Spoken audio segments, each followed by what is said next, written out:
বন্ধু, শুরু করার কোনো বয়স নেই। তুমি ভাবছো আমার বয়স 38 হয়ে গেছে, 40 হয়ে গেছে, 42 হয়ে গেছে, এই বয়সে আমি কি করব? যা হোক, যেমন করে হোক জীবন কেটে যাবে। ভুল, একদম ভুল। শুরু করো। শুরু করা সব থেকে ভালো জিনিস। বলেছে না, ওয়েল বিগিনিং ইজ হাফ ডান। শুরু করে দেখো। শুরু করার কোনো বয়স নেই। 65 বছর বয়সে হল্যান্ড স্যান্ডার্স কেএফসি শুরু করেছিলেন।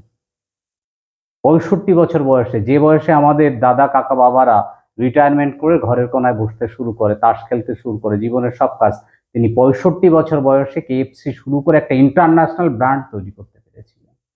শুরু করো। আব্রাহাম লিঙ্কন 52 বছর বয়সে আমেরিকার প্রেসিডেন্ট হয়েছিলেন। তার আগে বহুবার হেরেছেন।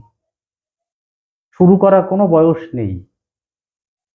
বার্নার্ড শাহ 90 বছর বয়সে চেষ্টা করেছিলেন আমি গাছে উঠবো। আমি তো গাছে উঠতে পারি না। হাত পা অবশ্য ভেঙেছিলেন। এই জন্য সবাইকে বলি, শুরু করো। হাল ছেড়ো না। হাল ছেড়ো না বন্ধু, আরো কণ্ঠ ছাড়ো জোরে।